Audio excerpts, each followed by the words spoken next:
The Lord be with you. And with your spirit. A reading from the Holy Gospel according to Luke. Glory to you. While the crowd was pressing in on Jesus and listening to the word of God, he was standing by the lake of Gennesaret. He saw 2 boats there alongside the lake. The fishermen had disembarked and were washing their nets. Getting into one of the boats, the one belonging to Simon, they asked him to put out a short distance from the shore. Then he sat down and taught the crowds from the boat. After he had finished speaking, he said to Simon, "Put out into deep water and lower your nets for a catch." Simon said in reply, "Master, we have worked hard all night and have caught nothing. But at your command I will lower the nets." When they had done this, they caught a great number of fish, and their nets were tearing. They signaled to their partners in the other boat to come and help them. They came and filled both boats, so that the boats were in danger of sinking. When Simon Peter saw this, he fell at the knees of Jesus and said, "Depart from me, Lord, for I am a sinful man." For astonishment at the catch of fish they had made seized him and all those with him, and likewise James and John, the sons of Zebedee, who were partners of Simon. Jesus said to Simon, "Do not be afraid. From now on you will be catching men." When they brought their boats to the shore, they left everything and followed him. The Gospel of the Lord. Thanks be to God.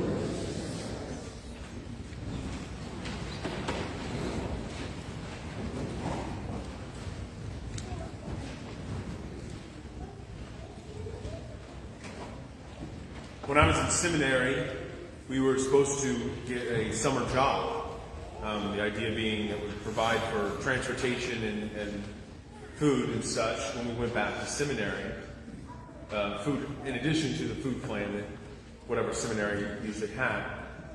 We were expected to get a job. And of course, later years in seminary formation, that job usually had something to do with, some sort of ministry. But my first couple summers, one summer I worked for this guy who was doing renovation work. And one of the things, just some churches around Wichita, and one of them was at St. Mark's, in St. Mark's, Kansas, which is a neighbor of Coleridge. And we were doing some point tucking. On the top, the bottom like 6 or 8 feet of this church. Point tucking is where we had limestone bricks, stones, and you would take up like this pick, and you'd scrape out the mortar in between the limestones, about an inch or an inch and a half deep, and then of course they would replace it with new mortar. So that was what I did for like a month in the second half of that particular summer.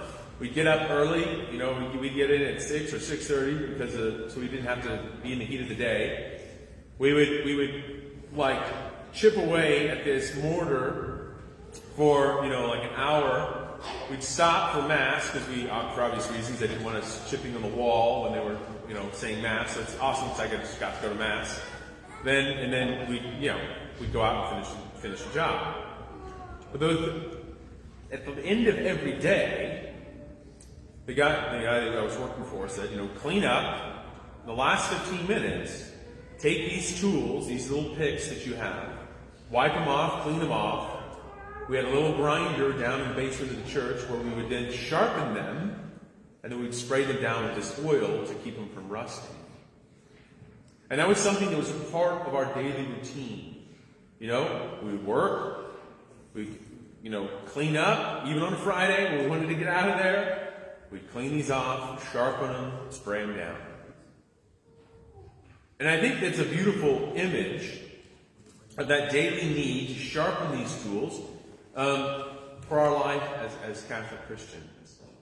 The reality that we're all called to holiness, but it's a daily process of growing in that holiness. And in particular, the reality and the image that we are an instrument in God's hand. We are an instrument in God's hand.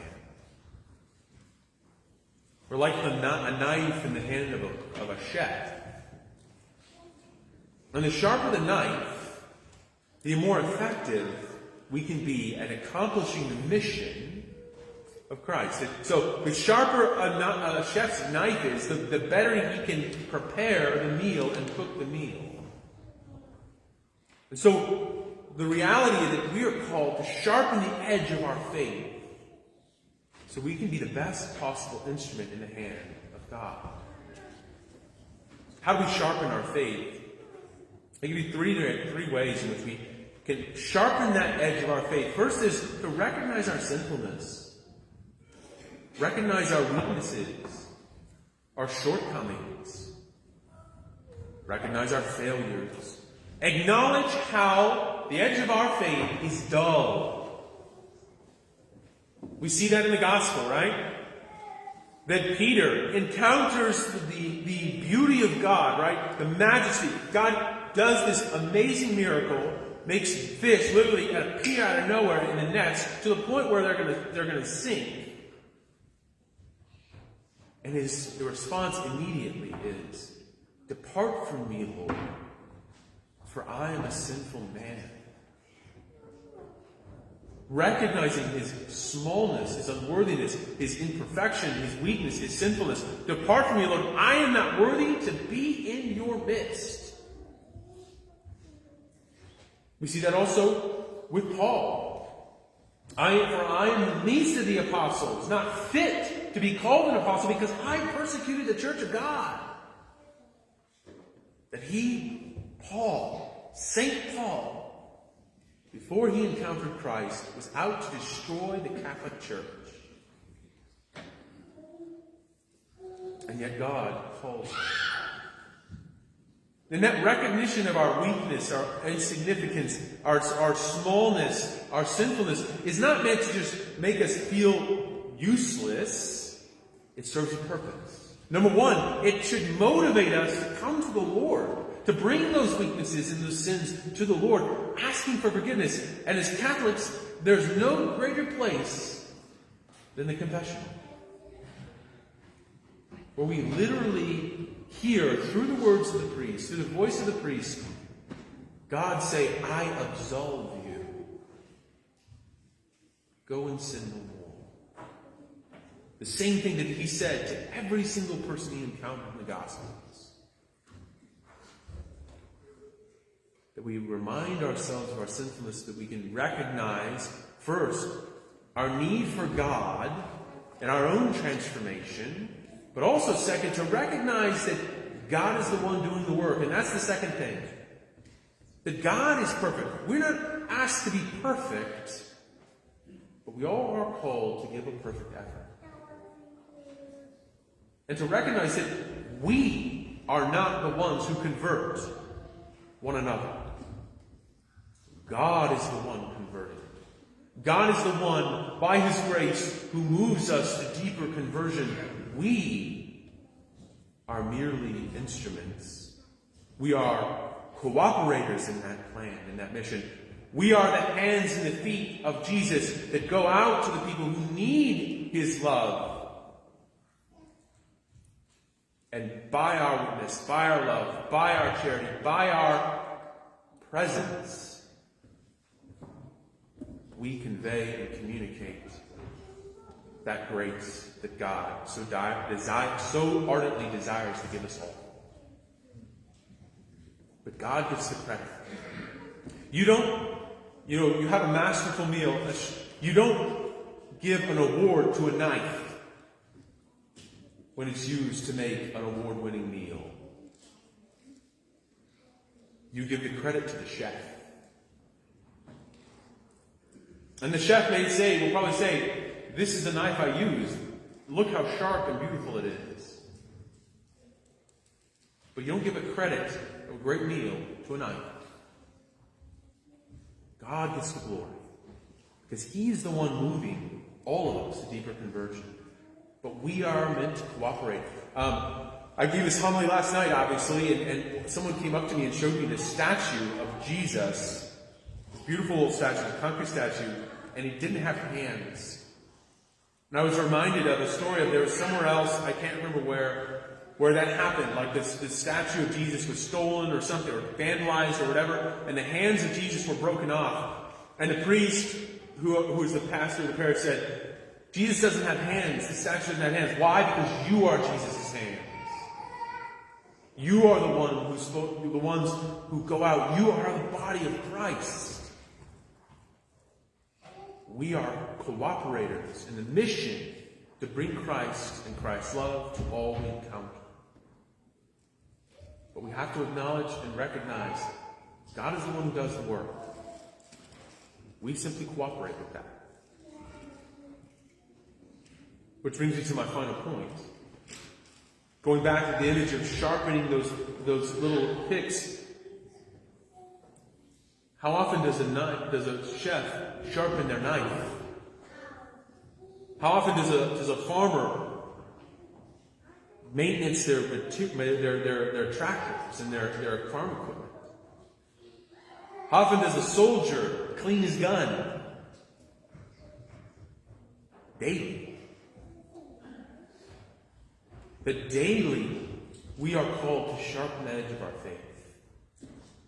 By our prayer and devotion. By our study of our faith. By our works of charity. That every day we should be praying, communicating with God, talking to God, both in the formal sense and the informal sense. Every day we speak to God. Every day we read our Bibles. Every day we read something or watch something or listen to something that helps us grow in understanding and knowledge of our faith. So that then we can take that faith and put it into action. By loving one another, by caring for one another, by affirming for one another, by listening to one another. Hearing and responding. That daily sharpening of our faith, the edge of our faith, so that we can be a fit instrument in God's hands. Listen, God does the work, like I said. But it is amazing how God can work miracles even with a dull blade. But even if that edge of faith is dull, God can still use us. In fact, He desires to use us. What did Peter says, "Depart me, for I am a sinful man." And how does Jesus respond? "Do not be afraid. From now on you will be catching men." But Jesus says, "Yes, I know how much of a screw up you are. And Peter, you don't even know how much you're going to screw up. You haven't done it yet. But I still call you. I still call you." Peter, Paul says, I'm the least, right? But yet I have toiled harder than all of them, all of my brother apostles. But not I, however, but the grace of God that is within me. So let us preach, those who believe. That God can work miracles with a dull blade. I look at my own life, I look at my own priesthood, and I see there have been times where that edge of my own faith has been dull, and yet God still moves in miraculous and beautiful ways. So yes, He can create miracles with a dull blade, the dull edge. But imagine what He could do with a sharp edge. If each and every one of us daily sharpen the edge of our faith, ready to speak and to preach and to participate in the mission of God on a daily basis. That each and every one of us can have a sharp edge of our faith and be a fit instrument, sharp as possible, in the hands of God.